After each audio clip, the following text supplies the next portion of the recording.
Hey guys, I got a few questions about having surgery during the pandemic. So I figured I would make a quick video about it. So today is Wednesday, October 28th, 2020. And as you're aware, we're in the middle of the COVID-19 virus pandemic. And so a lot of people, well, when I decided to start the process during the pandemic, because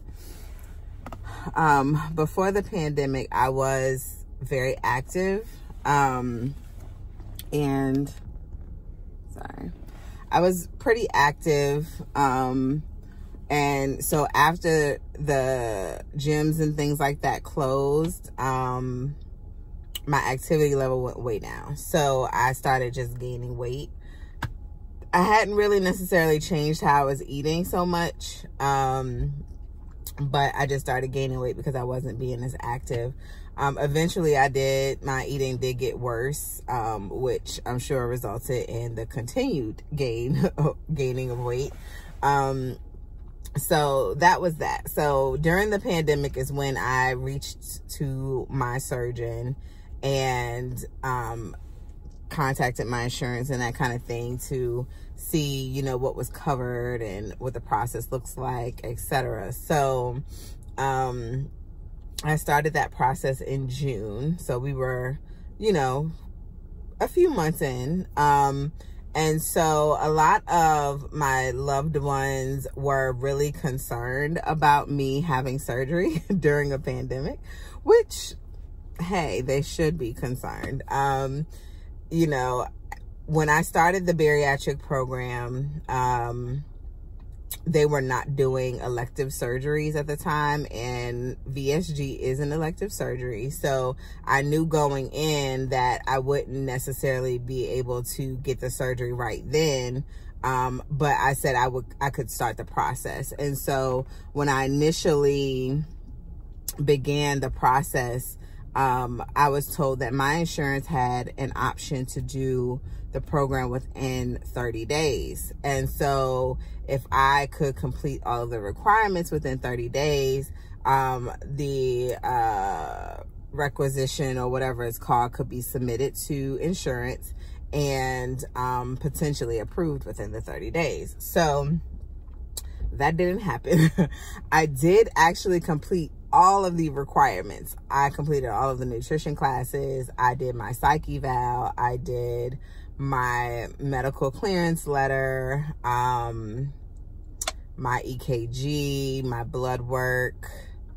Was there anything else? I had to get a sleep apnea assessment, but not a test. It's called a stop bang assessment. So I got all of that stuff within the 30 days.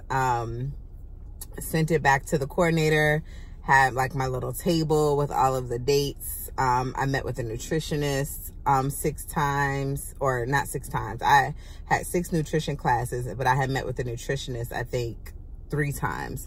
So I had done all of that within the 30 days. Like once they told me that, I had plotted it out so that I would be able to make all of the appointments and that kind of thing. So when the 30 days came, there was a bit of a delay. Which, you know, I was a little bummed because I was like, oh man, 30 days. Like I was really pumped and amped, but, you know, I rolled with it. I had a lot going on in my life at the time, as we all did during the pandemic. So I wasn't really like tripping about that too much. So then we kind of got to a 60-day point. So now we're at the end of July. And in July, they did submit my information to insurance. It got denied the first time. And then it was resubmitted in August or September. I think it was resubmitted both in August and again in September. because my insurance was not about that life. They was like, sis, you don't have any health problems, leave us alone, other than your high BMI. So the COVID piece. So the only difference that I'm aware of going through this process during COVID is that, one, all of my appointments were virtual. So that actually allowed me to get through all of the requirements within those 30 days. Even though I met the requirements within the 30 days, I still continued to go to classes. I still continued to attend the support groups. I still had mental health visits for bariatric surgery specifically, just to continue building my case with the insurance. So the main thing COVID changed was that everything was virtual, which was fine. I still felt really engaged. The second thing is that before, another requirement was that I had to have, oh gosh, why am I gonna blank on it? Oh my God, what is it called? It's the procedure where they put the scope down your throat. And so, you do have to go under like a very light anesthesia for that. So before that procedure and, before the actual surgery, I had to get a COVID test both times.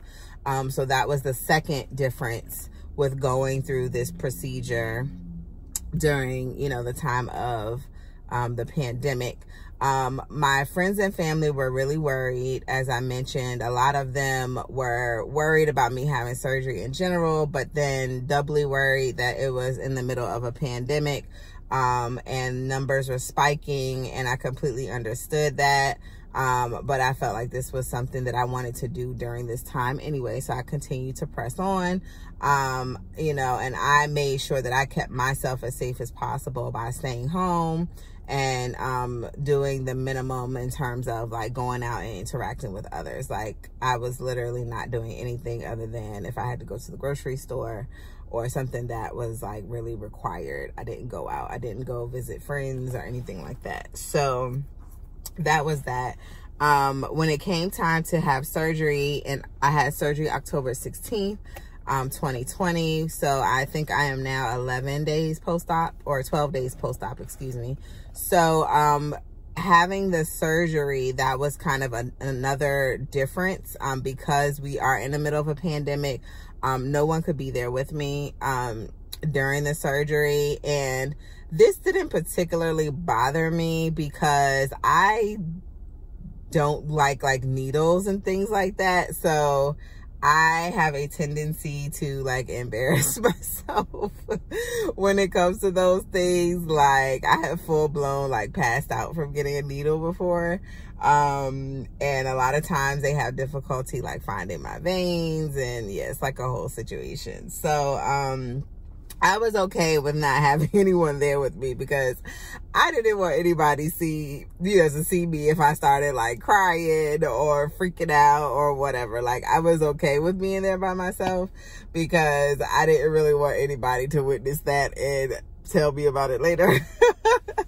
So that was the other big thing. And so since I had it in October, the numbers were still kind of going up in a lot of states, but where I got the procedure, they did allow visitors from like 3 to 7 p.m. each day. I was in the hospital Friday through Sunday, and I did not have visitors the whole time, which was fine by me. And what else? Other questions that I've heard or have been asked were like, how did you walk? Did you just walk around your room? So no, I walked around the hospital floor. All of the patients having surgery, all of the medical staff had to have regular COVID tests. So, I did keep my mask on when I was not in my room, or when I was alone in my room. I was able to take my mask off, but if a nurse came in, I put my mask on. All of the staff at the hospital wore masks the whole time. If I was walking in the hallway, I put my mask on. And I walked most of the time by myself because you have to walk every hour that you're awake. So I would, you know, as much as I could, as groggy as I was, I just kind of got up and walked. So I think those were the main differences with COVID being a thing. I couldn't have anyone come or stay with me during the surgical procedure. I had to take COVID tests before both the scope and the actual surgical procedure, the endoscopy, that's what it's called. The endoscopy and the surgery, I had to get a COVID-19 test, and then I had to quarantine directly after both tests. And then all of the classes were virtual. So I think those are the main things that were different during COVID. But I am, you know, now 2 weeks out, almost, and I feel fine. I don't feel like I contracted, you know, anything while I was in the hospital, related to COVID-19. My loved ones have, those that needed to have taken COVID tests, before they have come to visit me. And I'm excited because I'll get to see my mom, this weekend, I think. So, yeah. So anyway, I'm going to stop rambling. Those are the main differences, with having weight loss surgery during a pandemic.